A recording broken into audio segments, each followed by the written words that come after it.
الحمد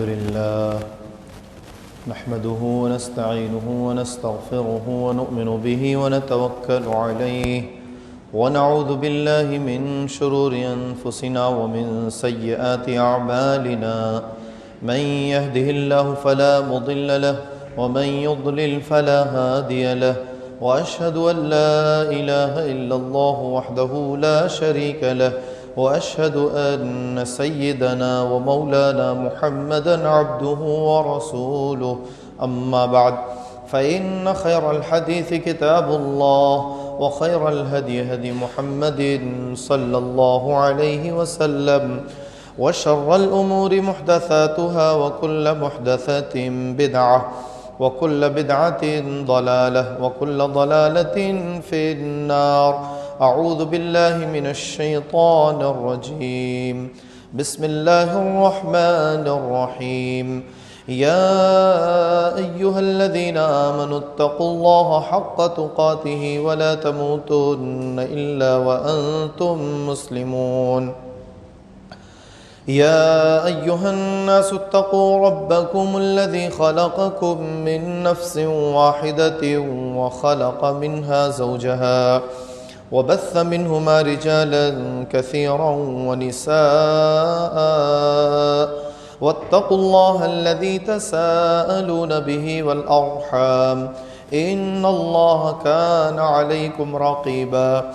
يا أيها الذين آمنوا اتقوا الله وقولوا قولا سديدا يصلح لكم أعمالكم ويغفر لكم ذنوبكم ومن يطع الله ورسوله فقد فاز فوزا عظيما.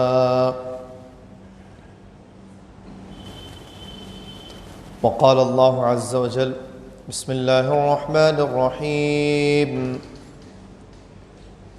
ومن أضل ممن اتبع هواه بغير هدى من الله إن الله لا يهدي القوم الظالمين. تمام قسم کی تعریف، حمد و ثنا، بزرگی اور برتری، بڑائی اور کبریائی اس اللہ وحدہ لا شریک کے لیے لائق و زیبا ہے، جو تنہا اکیلا پوری کائنات کا خالق و مالک ہے، تمام مخلوقات کا رازق ہے اور ہم سب کا معبود حقیقی ہے۔ درود و سلام ہوں تمام انبیاء اکرام علیہم الصلاۃ پر، خصوصاً ہم سب کے آخری نبی سید المرسلین رحمۃ للعالمین محمد الرسول اللہ صلی اللہ علیہ وآلہ وسلم پر۔ اللہم صلی علی محمد وعلی آل محمد کما صلیت علی ابراہیم وعلی آل ابراہیم انک حمید مجید۔ اللہم بارک علی محمد وعلی آل محمد کما بارکت علی ابراہیم وعلی آل ابراہیم انک حمید مجید۔ بزرگان قوم و ملت، نوجوان ساتھیوں، عزیز طلباء، اسلامی خواتین، اللہ تعالیٰ کا جس قدر بھی ہم شکر ادا کریں کم ہے کہ اللہ تعالیٰ نے ہمیں ایک ایسی عظیم نعمت اسلام سے نوازا ہے کہ جس کے ذریعے سے ہم اپنی زندگی کے تمام تر مسائل کا حل پا لیتے ہیں۔ ہمیں ادھر ادھر بھٹکنے کی ضرورت نہیں پڑتی۔ حق کیا چیز ہے، اس کی معرفت کیسے ہو، باطل کیا چیز ہے اور اس سے اجتناب کیسے کیا جائے، یہ ساری چیزیں ہمیں اسلامی تعلیمات کی روشنی میں معلوم ہو جاتی ہیں۔ اللہ تعالیٰ نے مذہب اسلام کو ایک مکمل مذہب بتایا ہے اور اس کی تکمیل کا اعلان اللہ تعالیٰ نے قرآن کریم کی آیت کے ذریعے سے کیا۔ فرمایا اللہ تعالیٰ نے سورہ مائدہ کی آیت نمبر 3 میں اليوم اکملت لکم دینکم واتممت علیکم نعمتی ورضیت لکم الاسلام دینا۔ آج میں نے تمہارے لیے تمہارا دین مکمل کر دیا۔ حجۃ الوداع کے موقع پر منا یا عرفات کے میدان میں یہ آیت کریمہ نازل ہوئی۔ اللہ نے فرمایا کہ آج ہم نے تمہارے لیے تمہارا دین مکمل کر دیا۔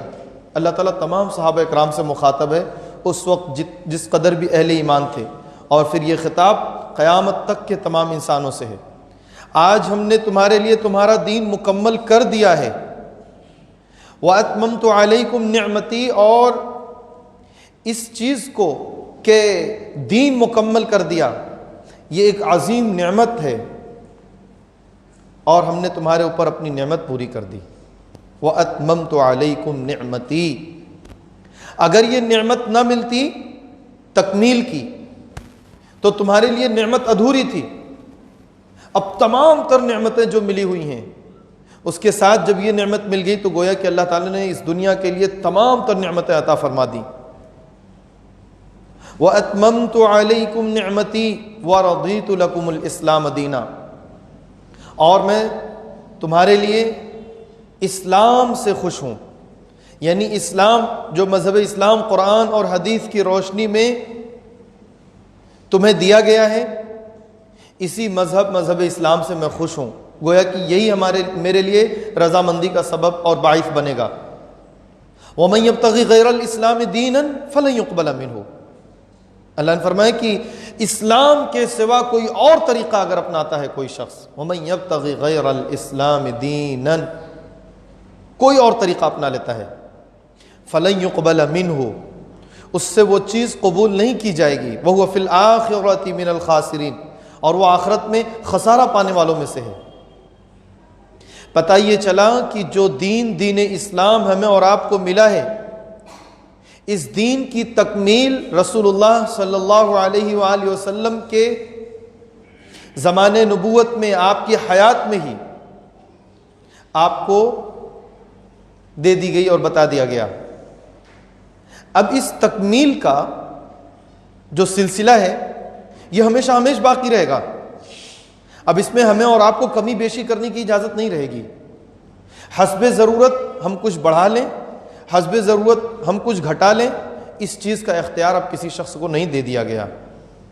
وَمَا كَانَ لِمُؤْمِنٍ وَلَا مُؤْمِنَةٍ إِذَا قَضَى اللَّهُ وَرَسُولُهُ أَمْرًا أَن يَكُونَ لَهُمُ الْخِيَرَةُ مِنْ أَمْرِهِمْ، کسی مومن مرد کے لیے، کسی مومنہ خاتون کے لیے ہرگز اس بات کا حق نہیں ہے کہ جب اللہ اور اس کے رسول کا فیصلہ آ چکا تو اب وہ اپنا کچھ اختیار باقی رکھیں۔ ہرگز کسی کو اس بات کا حق حاصل نہیں ہے۔ میرے بھائیوں، ہمارا اور آپ کا اس بات پر یقین اور ایمان ہونا چاہیے۔ الحمدللہ ہم سب کا اس بات پر یقین اور ایمان ہے کہ یہ دین ایک مکمل دین ہے۔ اب اس میں ہمیں گھٹانے اور بڑھانے کی کسی قسم کی گنجائش نہیں دی گئی ہے، اور نہ اس کی ضرورت ہے۔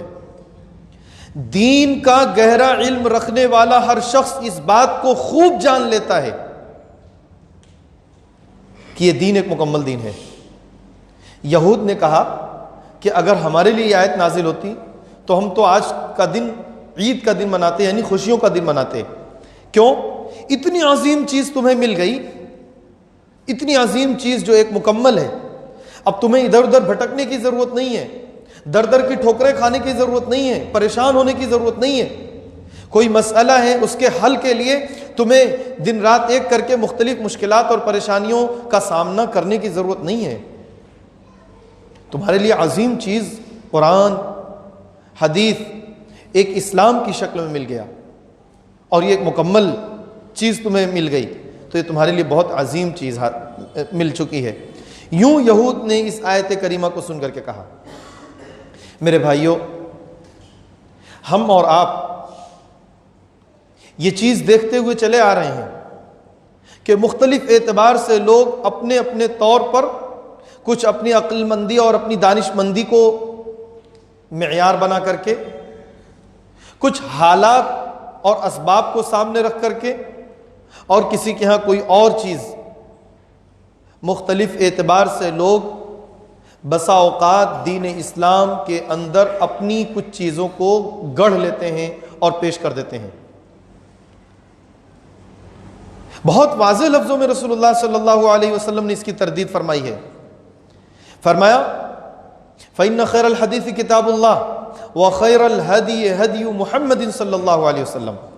یہ خطبہ حاجہ اور خطبہ مسنونہ کا ایک جز ہے، مکمل ایک جز ہے، یعنی بہت سارے ایسے مواقع کہ جب آپ صلی اللہ علیہ وسلم صحابہ اکرام سے خطاب کرتے تو اس میں یہ چند باتیں ضرور پیش کرتے جو اصل مسئلہ ہوتا۔ جیسے خطبہ جمعہ ہے، ہر ہفتے خطبہ جمعہ ہوتا ہے، وقت اور حالات کے اعتبار سے رسول اللہ صلی اللہ علیہ وسلم صحابہ اکرام کو تنبیہ کرتے، حالات کے اعتبار سے کیا چیزیں ضروری ہیں اس کے بارے میں آپ صحابہ اکرام کو بتاتے تھے، سمجھاتے تھے۔ لیکن ہر ہفتے جو الگ الگ چیزیں آپ بتاتے سمجھاتے تو اس کے ابتدا میں اور اس کے آخر میں جو خطبہ ہوتا تھا، جسے خطبہ حاجہ بھی کہا جاتا ہے، خطبہ مسنونہ بھی کہا جاتا ہے، وہ ہمیشہ یکساں ہوتا تھا۔ چند کچھ الفاظ کی تبدیلی ہوتی تھی، اور وہ ہمیشہ اس لیے ہوتا تھا کہ وہ کچھ ایسی تعلیمات ہیں کہ ہمیشہ امت کے سامنے پیش ہونی چاہیے۔ ہر موقع کوئی بھی ایسا موقع حاصل ہو جائے جس میں کچھ نصیحتیں کرنی ہیں، ان نصیحتوں میں مقدم رکھنا چاہیے یہ چند نصیحتیں جو آپ صلی اللہ علیہ وسلم نے خطبہ حاجہ اور خطبہ مسنون کی ہیں، جیسا کہ ہم اور آپ کرتے ہیں۔ ہر خطبہ جیسا کہ آپ کا طریقہ تھا، ہر جمعہ کو الگ الگ خطبہ ہوتا تھا، ایسے ہر جمعہ کا الگ الگ موضوع، الگ الگ خطبہ ہوتا ہے، اور اس کے ابتدا میں اور اس کے آخر میں خطبہ حاجہ یا خطبہ مسنونہ ہمیشہ یکساں ہوتا ہے۔ یہ سنت کے طریقے کے مطابق ہے۔ تو میں یہ عرض کر رہا تھا کہ آپ نے فرمایا فَإِنَّ خَيْرَ الْحَدِيثِ كِتَابُ اللَّهِ وَخَيْرَ الْهَدْيِ هَدْيُ مُحَمَّدٍ صلی اللہ علیہ وسلم۔ سب سے بہترین کتاب خیر والی اللہ کی کتاب ہے قرآن مقدس، اور سب سے بہترین ہدایت محمد صلی اللہ علیہ وسلم کی ہدایت ہے۔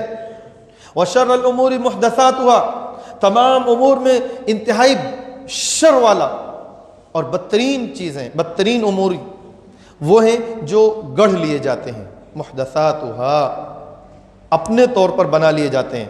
کہیں قرآن میں اس کا تذکرہ نہیں ہوتا، کہیں حدیث میں اس کا تذکرہ نہیں ہوتا، خیر القرون نے نہیں کیا ہے، صحابہ اکرام نے نہیں کیا ہے، نہ اسے سمجھا ہے، اور بعد کے لوگوں نے اسے گڑھ لیا اور بنا لیا۔ وَكُلَّ مُحْدَثَةٍ بِدْعَةٍ، ہر گڑھی ہوئی چیز بدعت ہے۔ وَكُلُّ بِدْعَةٍ ضَلَالَةٍ، ہر گڑھی ہوئی اور یہ بدعت گمراہی ہے۔ وَكُلُّ ضَلَالَةٍ فِي النَّارِ، اور گمراہی جہنم میں لے جانے والی چیز ہوتی ہے۔ ہدایت یعنی توحید، اس کے بالمقابل رسول اللہ صلی اللہ علیہ وسلم نے بدعت کا لفظ بھی استعمال کیا۔ ہدایت جو توحید کے معنی میں بھی قرآن پاک میں استعمال ہوا ہے، ذَلِكَ هُدَى اللَّهِ يَهْدِي بِهِ مَن يَشَاءُ مِنْ عِبَادِهِ، اللہ نے توحید کا ذکر کیا اور پھر فرمایا کہ یہ ہدایت ہے، اللہ جسے چاہتا ہے نوازتا ہے، اور اس کے بالمقابل جو چیز استعمال ہوئی، جو لفظ وَلَوْ أَشْرَكُوا لَحَبِطَ عَنْهُمْ مَا كَانُوا يَعْمَلُونَ، ہدایت کا جو ضد استعمال کیا گیا، جو لفظ، وہ شرک کا لفظ استعمال کیا گیا۔ تو جیسے توحید کا ضد شرک ہے، ایسے ہی توحید کے ضد میں آپ صلی اللہ علیہ وسلم نے بدعت کا لفظ بھی استعمال کیا ہے، جیسا کہ حدیث سے بھی ثابت ہوا۔ آپ غور کیجئے کہ بدعت کتنی خطرناک چیز ہے۔ بدعت کسے کہتے ہیں؟ وہ کام جو اسلام میں نہیں کیا گیا ہے، قرآن اور حدیث میں نہیں ہے، اس کام کو دین سمجھ کر کے کیا جائے۔ دین میں وہ کام نہیں ہے کرنا، صحابہ اکرام نے نہیں کیا ہے، اور اسے دین سمجھ کر کے کیا جائے۔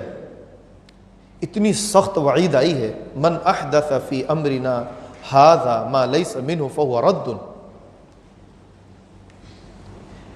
جس کسی نے میرے اس دین کے اندر کچھ چیزیں ایجاد کر لی، کوئی چیز گڑھ لیا، متفق علیہ روایت ہے، راوی اما عائشہ رضی اللہ تعالیٰ عنہ، کہ جس کسی نے گڑھ لیا اور وہ چیز دین میں نہیں ہے، فہو رد، وہ کبھی قبول نہیں کی جائے گی۔ اس پر کتنا لمبا چوڑا خرچ کیا گیا ہو، بہت بڑی تعداد وہ عمل انجام دے رہی ہو، ایک قدیم زمانے سے اس پر عمل کیا جا رہا ہو، اور بڑے بڑے عقل مندان اور دانش مند حضرات بھی اس عمل کو کر رہے ہوں، لیکن وہ عمل دین سے نہیں جڑ سکتا ہے، وہ دین کا حصہ نہیں ہو سکتا ہے اگر وہ گڑھا ہوا ہے، اس پر محنت ہو گئی، اس پہ خرچ ہو گیا، اس پہ ایک بڑی تعداد نے مہر لگا دی یا کر دیا، تو یہ چیزیں دین کا حصہ بن جانے کے لیے کافی نہیں ہو جائیں گی۔ دین کا حصہ بننے کے لیے یہ ہے کہ وَمَا آتَاكُمُ الرَّسُولُ فَخُذُوهُ وَمَا نَهَاكُمْ عَنْهُ فَانْتَهُوا، یہ معیار ہے، رسول جو دیں گے وہ لینا ہے، جس چیز سے روک دیں وہ اس سے رک جانا ہے، یہ معیار ہے۔ وَمَن يُطِعِ اللَّهَ وَرَسُولَهُ فَقَدْ فَازَ فَوْزًا عَظِيمًا، اللہ اور اس کے رسول کی اطاعت میں کامیابی ہے، اللہ اور اس کے رسول معیار ہیں کہ کیا کام کرنا ہے اور کیا کام نہیں کرنا ہے۔ تو میرے بھائیوں، بدعت کی ایسی خطرناکی ہے، وہ کام جو دین میں نہیں کہا گیا ہے کرنے کے لیے اور اسے دین سمجھ کر کے کیا جائے، اس کی ایسی خطرناکی ہے کہ بسا اوقات یہ شرک کے مترادف ہو جاتی ہے، جیسا کہ آپ صلی اللہ علیہ وسلم نے شرک کی جگہ پر یہ لفظ استعمال کیا۔ اس کی خطرناکی یہ کہ اللہ کے یہاں قبول نہیں ہوگی۔ اور ایک روایت راوی ہیں حضرت انس رضی اللہ تعالیٰ عنہ، امام منذری نے روایت کیا ہے، فرمایا آپ صلی اللہ علیہ وسلم نے کہ ان اللہ حجب التوبۃ عن صاحب کل بدعہ حتی یدع بدعتہ، اللہ تعالیٰ اور بدعتی شخص کے درمیان ایک پردہ حائل ہوتا ہے، جب تک وہ اپنی بدعت نہیں چھوڑ دیتا تب تک وہ چاہے جتنی دعائیں کرتا رہے، چاہے جتنی توبہ کرتا رہے مختلف کام کے لیے، مختلف چیزوں کی، مختلف گناہوں کی وجہ سے، اس کی توبہ قبول نہیں ہوتی، اس کی دعا قبول نہیں ہوتی جب تک کہ وہ حتی یدع بدعتہ، اپنی بدعت نہ چھوڑ دے۔ یہ اتنی خطرناک چیز ہے کہ کیوں اس نے دین کے سوا چیز کو دین سمجھ لیا۔ یہ کوئی معمولی چیز ہے کہ جو چیز اسلام کا طریقہ نہیں ہے اس کو آپ اسلام کا طریقہ سمجھ لیں، جس چیز کو اللہ اور اس کے رسول نے کرنے کا حکم نہیں دیا اس کو آپ دین کا حصہ قرار دے دیں۔ آپ ایک بار سوچئے، غور کیجئے کہ کتنی خطرناک چیز ہے، ہم نے اتنی جرأت کیسے کر لی، ہمارے اندر اتنی ہمت کیسے پیدا ہو گئی کہ جو اللہ اور اس کے رسول کا حق ہے وہ ہم نے لے لیا۔ یہ اختیار، یہ حق کس نے دیا؟ اللہ اور اس کے رسول نے تو نہیں دیا۔ ما لکم کیف تحکمون، کیا ہو گیا، کیسے کیسے تم فیصلے سنائے جا رہے ہو، کیے جا رہے ہو؟ ام لکم کتاب فیہ تدرسون، کوئی الگ سے بھی کتاب ہے تمہارے اوپر، الگ سے نازل ہوئی ہے کوئی کتاب قرآن کے سوا جس میں تمہیں کچھ اختیار ہے کہ تم اس کو پڑھتے جاؤ اور اس پر کرتے جاؤ؟ میرے بھائیوں، ہم اور آپ اپنے اعمال کا بہت گہرائی سے جائزہ لیتے رہیں کہ ہم سے کبھی کوئی شرکیہ کام نہ سرزد ہو جائے، کہیں ہماری لا علمی میں، کہیں انجانے میں، کہیں سماج اور معاشرے کے بہاؤ میں، کہیں پرانی رسم و رواج اور ریت کے بہاؤ میں، کہیں آبا اور اجداد کے طریقے جو کبھی تھے اور بہت سارے لوگوں کے ہاں ہیں، تو کہیں ان عقیدتوں میں ہم بدعات میں نہ مبتلا ہو جائیں، خرافات میں نہ مبتلا ہو جائیں، اور ایسی خطرناک چیز میں کہ جس میں مکمل اللہ رب العالمین کی ناراضگی ہو، گمراہی ہو، اور گمراہی جو جہنم کا سبب بنتی ہے وہ چیز ہو۔ اس لیے بہت زیادہ ہمیں اپنے اعمال پر غور و فکر کرنا چاہیے۔ جب ہمیں سماج اور معاشرے میں کوئی نئی چیز نظر آئے جسے لوگ دین کہہ رہے ہوں، جسے لوگ اسلام کا ایک جز اور حصہ قرار دے رہے ہوں، جسے مسلمانوں کی ایک بڑی تعداد انجام دے رہی ہو، تو ہمیں آنکھ بند کر کے اسے قبول نہیں کر لینا چاہیے۔ اہل ایمان جو رحمان کے بندے ہوتے ہیں ان کی صفت یہ ہے کہ لم یخروا علیہا صما وعمیانا، وہ اندھے اور بہرے نہیں ہوتے کہ کچھ بھی ایسے ہی سنا اور اس کے بعد اس کو کرنے لگے، کسی نے کچھ بتا دیا، دکھا دیا اور آنکھ بند کر کے اس پر عمل کرنے لگے، وہ ایسے نہیں ہوتے۔ اہل ایمان وہ ہوتے ہیں جو ہر ایک چیز کو قرآن اور حدیث کی روشنی میں سمجھنے کی کوشش کرتے ہیں، اور عقل مند وہ ہے جو اپنی دنیا کو بنانے کے لیے ہر طرح سے تحقیق کرتا ہے، تفتیش کرتا ہے، تگودو اور محنت کرتا ہے، چھان بین کرتا ہے، تجربات حاصل کرتا ہے۔ تو صحیح معنی میں عقل مند وہ ہے جو آخرت کے تعلق سے بھی ایسی ہی فکر رکھتا ہے کہ میں وہی عمل انجام دوں جو آخرت میں میرے لیے سود مند ہو، جو جنت کے راہ پر لے کر جانے والا ہو، جو جہنم کے راستے پر لے جانے والا نہ ہو۔ میں ایسے اعمال کروں، ایسی چیزوں میں خرچ کروں، ایسی چیزوں میں تعاون کروں، ایسی چیزوں کو فروغ دینے کی کوشش کروں، ایسی چیزوں کو بڑھاوا دینے میں پیش رہوں جو چیزیں مجھے جنت تک لے جاتی ہیں، جو میرے لیے آخرت میں جہنم سے نجات کا ذریعہ بنیں گی، جو میرے لیے آسان حساب و کتاب کا ذریعہ بنیں گی۔ بدعت کی خطرناکی ایک اور حدیث کی روشنی میں آپ سنیے۔ اللہ کے رسول صلی اللہ علیہ وآلہ وسلم حوض کوثر پر موجود ہوں گے اور انتہائی نفیس اور عمدہ مشروب حوض کوثر کا جام ہوگا۔ آپ اپنے ہاتھوں سے اپنے ایک ایک امتی کو دے رہے ہوں گے۔ امتی کی پہچان یوں ہوگی کہ 5 وقتہ نمازوں کے لیے جس امتی شخص نے وضو بنایا ہوگا اس کے اعضائے وضو چمک رہے ہوں گے۔ تو آپ نے فرمایا فَلْيُطِلْ غُرَّتَهُ، تم میں سے جو شخص چاہے اپنی چمک کو اور بڑھائے۔ تو ہے تو یہ کوہنی تک واجب دھلنا مثلا وضو میں، تو اب کوہنی سے اوپر کہاں تک آپ دھلنا چاہتے ہیں، کہاں تک آپ کو چمک چاہیے آخرت میں؟ تو آپ نے فرمایا فَلْيُطِلْ غُرَّتَهُ، جس کی خواہش ہو اپنی چمک کو اور بڑھا لے۔ تو آپ اعضائے وضو جو نمازوں کے پڑھنے کا اہتمام کرتے ہیں، ان کے اعضائے وضو جو چمک رہے ہوں گے اس سے آپ پہچانیں گے۔ کچھ لوگ اور بھی اسی بہاؤ میں بڑھ رہے ہوں گے، صحابہ فرشتے فوراً روکیں گے ان کو۔ آپ صلی اللہ علیہ وآلہ وسلم فرشتوں سے پوچھیں گے کیا سبب ہے انہیں روکنے کا؟ کہیں گے کہ یا رسول اللہ، یہ لوگ آپ کی وفات کے بعد ان لوگوں نے دین کے اندر نئی نئی چیزیں گڑھ لی تھیں۔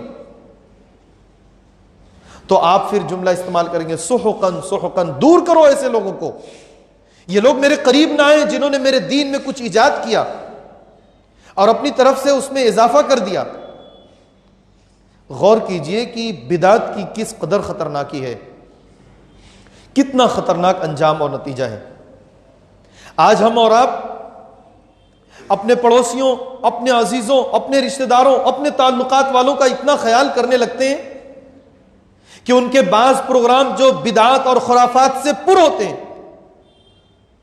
دین اسلام کی تعلیمات کی روشنی میں نہیں ہوتے، کتاب و سنت کے سراسر خلاف ہوتے ہیں، ہم اس میں شرکت کر رہے ہوتے ہیں،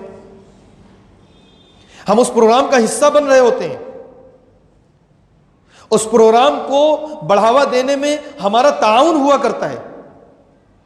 ہمیں کتاب و سنت سے زیادہ اپنے رشتہ داروں کی فکر ہوتی ہے، اپنے تعلقات کی فکر ہوتی ہے، اصحاب ثروت مالداروں کی فکر ہوتی ہے، سماجی اور معاشرتی معاملات کی فکر ہوتی ہے۔ کتاب و سنت کہاں پسے پشت ہم ڈال رہے ہیں، اس کی تعلیمات کس قدر پسے پشت ہوتی جا رہی ہیں، اس بات کی فکر نہیں ہوتی۔ میرے بھائیوں، نوجوانوں، عزیزوں، اس بات کو سمجھنے کی کوشش کیجئے کہ جو چیز ہمارے اور آپ کے ہاں بہت معمولی اور حقیر ہے، وہ کتنی خطرناک چیز ہو سکتی ہے ہمارے لیے آخرت میں۔ یہ بدعات کہاں سے اور کیسے وجود میں آتی ہیں، کیوں یہ ابھرتی ہیں اور بڑھتی ہیں؟ اس کی بنیادی بہت ساری وجوہات ہیں، لیکن چند 2-3 وجہوں پر میں اکتفا کروں گا۔ قرآن نے کہا وَمَنْ أَضَلُّ مِمَّنِ اتَّبَعَ هَوَاهُ بِغَيْرِ هُدًى مِّنَ اللَّهِ، اس سے زیادہ اور کون گمراہ ہو سکتا ہے، اس شخص سے زیادہ اور بڑا گمراہ کون ہو سکتا ہے جو اپنی خواہشات کی پیروی میں لگ جائے، اللہ کی ہدایت کو چھوڑ کر کے، اللہ کی تعلیمات کو چھوڑ کر کے خواہشات کی پیروی میں۔ دل کہتا ہے کر لیا، عقل کہتی ہے اس کو قبول کر لو، کر لیا۔ تو اسلام عقل کی بنیاد پر نہیں سمجھا جاتا۔ رسول اللہ صلی اللہ علیہ وآلہ وسلم کے صحابہ نے اس چیز کو کتنے شاندار انداز سے سمجھا اور سمجھایا ہے۔ حضرت علی رضی اللہ تعالیٰ عنہ کا ایک قول اس سلسلے میں کافی اور وافی ہو جائے گا۔ حضرت علی رضی اللہ تعالیٰ عنہ اس چیز کو یوں سمجھاتے ہیں، لو کان الدین بالرأی لکان اسفل الخف اعلی بالمسح من اعلیٰ. اگر دین عقل کی بنیاد پر ہوتا، اگر عقل کی بنیاد پر ہوتا تو عقل یہ کہتی ہے کہ جب ہم باوضو وضو کی حالت میں موزہ پہن لیتے ہیں اور پھر ہمیں وضو بنانا ہوتا ہے تو ہم موزے کے اوپری حصے پر مسح کرتے ہیں، جبکہ عقل یہ کہتی ہے کہ موزے کے نیچے حصے پر مسح ہونا چاہیے. بھئی یہ پاؤں ہے تو یہ اوپر کا حصہ مسح ہوتا ہے، جبکہ اگر کچھ دھول دھکر ہے تو یہ نیچے کے حصے میں ہے تو نیچے کا حصہ پر مسح ہونا چاہیے. لیکن کہتے ہیں کہ نہیں ہے، میں نے رسول اللہ صلی اللہ علیہ وسلم کو جو کرتے ہوئے دیکھا ہے وہی کروں گا. ان کے یہاں بنیاد کیا چیز تھی؟ عقل نہیں تھی، بنیاد تھی قال اللہ اور قال الرسول. اللہ نے جو کہا، رسول اللہ نے جو کہا. اللہ کا جو فرمان ہے، نبی کا جو فرمان ہے، وہ ان کے ہاں معیار تھا. اگر تھوڑی دیر کے لیے عقل کو ہم مانیں تو آپ یہ بتائیے کس کی عقل کو معیار بنائیں گے؟ کون سا شخص ہے؟ ہر دور اور ہر زمانے کی عقلیں الگ الگ ہیں. کس عقل کو معیار بنائیں گے؟ کس شخص کو معیار بنائیں گے؟ آئیڈیل اور نمونہ ہمارے لیے ایک شخص ہے، صرف ایک ہی شخصیت ہے. لقد کان لکم فی رسول اللہ اسوۃ حسنہ. جو آئیڈیل اور نمونہ کی حیثیت سے شخصیت ہے وہ صرف رسول اللہ صلی اللہ علیہ وآلہ وسلم ہے. میرے بھائیوں، عقل کو ہم اس طریقے سے استعمال نہیں کر سکتے کہ ہم دین اور اسلام کو چھوڑ دیں اور ہماری عقل کہے یہ بہتر ہے تو ہم اسے بہتر سمجھ لیں. علماء حق کو چھوڑ کر علماء سو سے استفادہ کرنا، علمی استفادہ علماء حق کو چھوڑ کر علماء سو سے اگر آپ کریں گے تو گمراہی اور بدعات میں مبتلا ہوں گے. علماء حق وہ ہیں جو قرآن اور حدیث کو بنیاد بنا کر کے اسلام کی تعلیمات کو عام کرتے ہیں. علماء سو وہ ہیں جو وقت اور حالات کے بہاؤ میں رہتے ہیں، زمانے کے بہاؤ میں رہتے ہیں. ان الذين يكتمون ما انزل الله من الكتاب ويشترون به ثمنا قليلا. اللہ نے ان لوگوں کی یہ صفت بتائی کہ یہ وہ لوگ ہیں کہ اللہ تعالیٰ کی آیتیں جو نازل ہوئی ہیں اس کو چھپاتے ہیں. وَيَشْتَرُونَ بِهِ ثَمَنًا قَلِيلًا، اور بہت تھوڑی تھوڑی سی قیمتوں پر بیچ دیتے ہیں. ایسے لوگ ہمارے آپ کے سامنے ہیں، ہمارے ذہن میں ہیں، جو تھوڑے تھوڑے سے پیسے لے کر کے بک جاتے ہیں اور اسلام کی جو صحیح سچی مبنی برحق تعلیمات ہیں اس کی جگہ پر اور بھی چیزیں پیش کر دیتے ہیں. اولئک ما یاکلون فی بطونہم الا النار. یہ تھوڑی دیر کا جو عہدہ و منصب انہیں ملتا ہے، یہ تھوڑی دیر کی جو دنیاوی مال و متاع، تھوڑی دیر کے جو دنیاوی فائدے انہیں ملتے ہیں، یہ دراصل وہ اپنے پیٹ میں آگ ڈال رہے ہیں. اولئک ما یاکلون فی بطونہم الا النار. مال و دولت کی حرص اور لالچ میں جو لوگ دین کی صحیح ترجمانی نہیں کرتے، حکومتوں کے ہاں میں ہاں ملا رہے ہوتے ہیں اور گمراہی میں مبتلا لوگوں کے ہم نوا بن جاتے ہیں، تو یہ لوگ دراصل اپنے پیٹ میں آگ داخل کر رہے ہوتے ہیں. میرے بھائیو، علماء حق سے جڑنا چاہیے. جو لوگ کتاب و سنت کی روشنی میں اسلام کی تعلیمات کو عام کرتے ہیں، جو لوگ صحابہ اکرام کو اپنے لیے اسوہ اور نمونہ سمجھتے ہیں. ایک اور چیز آپ یاد کرتے ہوئے جائیے. بخاری شریف کی روایت ہے، راوی حضرت عبداللہ ابن عمرو ابن العاص رضی اللہ تعالیٰ عنہ. رسول اللہ صلی اللہ علیہ وسلم نے فرمایا، اللہ تعالیٰ اس روئے زمین سے دین کو اٹھا لے گا، علم کو اٹھا لے گا. وہ کچھ اس طریقے پر کہ علماء کثرت سے وفات پائیں گے اور ان کی وفات کے ساتھ ساتھ علم اٹھ جائے گا. قرآن ہوگا، قرآن پاک موجود ہوگا، احادیث نبویہ کتابیں موجود ہوں گی، علماء بے شمار علماء کی کتابیں جو آج تک ہیں اور قیامت تک جو آئیں گی وہ سب موجود ہوں گی، لیکن علم اٹھ جائے گا. علم حاصل کرنے کا معیار اصل میں علماء حق سے جڑنا ہے. صرف قرآن اور حدیث کو پڑھ لینا کافی نہیں ہے. اساتذہ سے جڑنا، علماء سے جڑنا، تبھی علم حاصل ہو سکتا ہے. کیونکہ حدیث یہ کہتی ہے کہ علم اٹھ جائے گا، اور علم اٹھ جانے کی کیفیت اور کنڈیشن بتائی گئی، علماء کی وفات کثرت سے ہو جائے گی. پھر اس کے بعد باقی بچیں گے گمراہ لوگ، جاہل لوگ. تو ان کی صورتحال یہ ہوگی کہ لوگ ان کے پاس جا کر کے ان کو اپنا سردار بنائیں گے اور ان سے معاملات کو سمجھیں گے، تو قد ضلوا واضلوا، فتوے بھی دیں گے، خود گمراہ ہوں گے اور اوروں کو بھی گمراہ کر رہے ہوں گے. آج ہم اور آپ علماء حق سے بہت کم جڑے ہوئے ہیں. کسی کے اچھے انداز پر، کسی کے انداز گفتگو پر، کسی کا پچھلا بہت زیادہ گمراہی والا معاملہ تھا، اب اس نے توبہ کر کے اسلام سے وہ جڑ گیا ہے، اور اس نے کچھ اپنی جذباتیت کے ساتھ اس نے جو اپنے پچھلے ایام کو سنایا ہے، تو ہم نے سمجھ لیا کہ یہ ہمارے لیے ہدایت کا معیار ہو چکا ہے.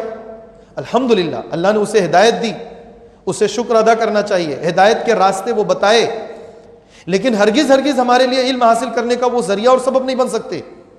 علم کے حصول کے لیے بہرحال ہمیں اور آپ کو علماء حق سے ہی جڑنا ہوگا.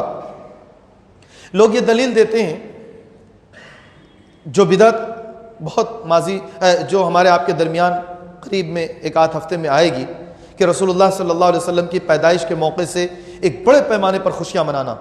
پہلی بات تو یہ ہے کہ 12 ربیع الاول پر آپ کی وفات ہوئی ہے، جو صحیح سند سے صحیح جو ہے تاریخی حوالے ہیں.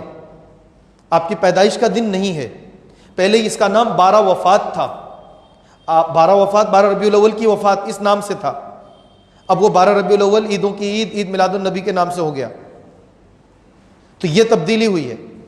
دوسری چیز اس کے لیے لوگ کہتے ہیں کہ ابو لہب نے خوشیاں منائی تھیں آپ کی پیدائش پر. اس نے اپنی لوڈی کو آزاد کر دیا تھا، جو لوڈی آ کر کے اس نے اطلاع دی تھی کہ تمہارے گھر میں اس طریقے سے ایک ہونہار بچے کی ولادت ہوئی ہے. ابو لہب ہمارے لیے اسوہ اور نمونہ ہے. فَإِنْ آمَنُوا بِمِثْلِ مَا آمَنْتُمْ بِهِ فَقَدْ اهْتَدَوْا. قرآن صحابہ کو اسوہ کہتا ہے کہ انہیں اسوہ بناؤ، اور ابو لہب ہمارے لیے اسوہ اور نمونہ بن رہا ہے. شرم سے ڈوب جانا چاہیے کہ کیا بات کہی جا رہی ہے اور کیا جملے استعمال کیے جا رہے ہیں. ایک کافر، دشمن اسلام، دشمن نبی، وہ اسوہ اور نمونہ بنے. خوشی کا موقع ہے، اس لیے خوشیاں منانی چاہیے. نعمت کہ آپ صلی اللہ علیہ وسلم ہمارے لیے ایک بہت بڑی نعمت ہے، اس لیے ہمیں خوشیاں ادا کرنی چاہیے، خوشیاں منانی چاہیے. صحابہ نے اسی انداز سے خوشیاں منائی ہیں. 7ویں صدی، 600 سال کے بعد اس بدعت کو ایجاد کیا گیا. 600 سال تک جو خیر القرون کی 3 ترتیب وار صدیاں ہیں، تو وہ ان لوگوں نے تو نہیں منایا. پھر 300 سال مزید نہیں منایا گیا.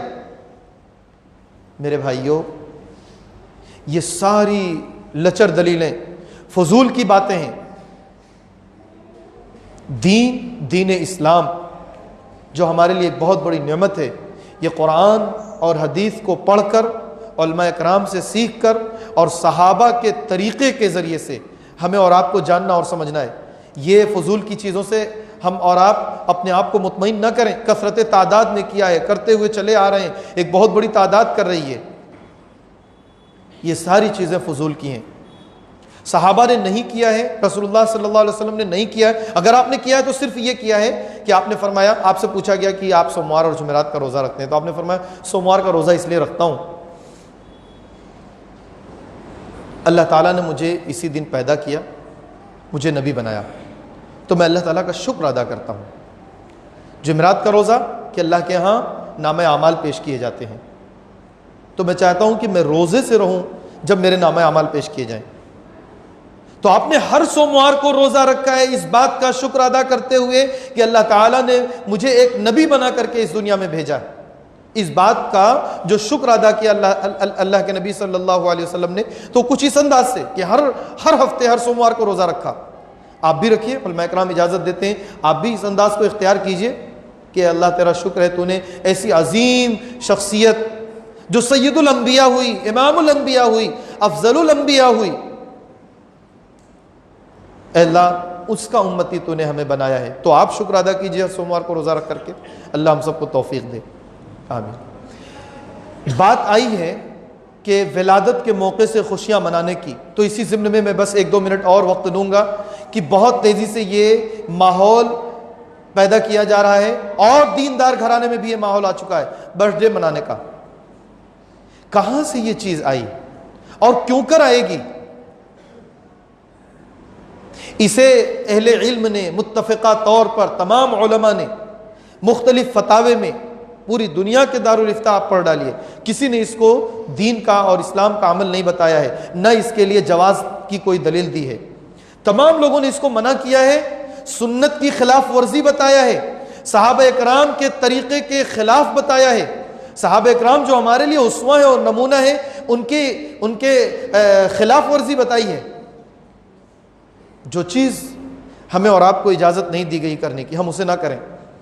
کیوں یہ بچوں کا اتنا زیادہ شوق ہوتا ہے؟ ہم کیوں انہیں یاد دلائیں کہ تمہاری اس تاریخ میں تمہاری برتھ ڈے آئے گی؟ اور کیوں ہم ان کو ان لوگوں کے ہاں جانے دیں جن کے ہاں جو ہے یہ موقع آتا ہے اور برتھ ڈے مناتے ہیں؟ کیوں ہم اس جگہ پہ جانے دیں اپنے بچوں کو؟ ہم کیوں نہیں منع کریں گے اپنے بچوں کو؟ کیوں نہیں سمجھائیں گے؟ اگر آپ ایسے ہی چھوٹا ہے، 1 بار منا لیں، 2 بار منا لیں، یہ 1 بار 2 بار نہیں ہوتا، پھر وہ زندگی بھر کی بات ہوتی ہے۔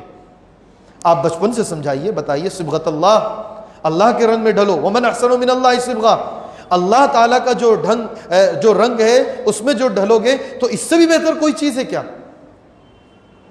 میرے بھائیوں، بچوں کی ایک فطرت ہے کچھ خوشیوں کے مواقع، آپ انہیں جائز خوشیوں کے مواقع دیجئے۔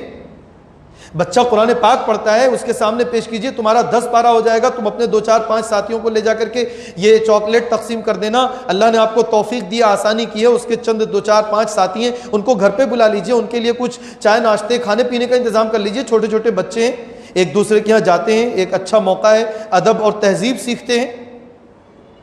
اور بھی خوشیوں کے مواقع جو جائز ہیں وہ لے کر آئیے۔ جائز خوشیوں کے مواقع جو ہم انہیں فراہم نہیں کیے تو یہ فضول کی رسمیں جو سراسر ناجائز ہیں، کتاب و سنت کے خلاف ہیں، وہ چیزیں ہمارے آپ کے معاشرے میں بڑھتی جا رہی ہیں۔ اس کے ذمہ دار ہم سب ہیں۔ اللہ تعالیٰ نے ہمیں اور آپ کو خیر امت اس بنیاد پر کہا ہے کہ کنتم خیر امت اخرجت للناس تأمرون بالمعروف وتنہون عن المنکر، تم بھلائیوں کا حکم دیتے ہو اور برائیوں سے روکتے ہو۔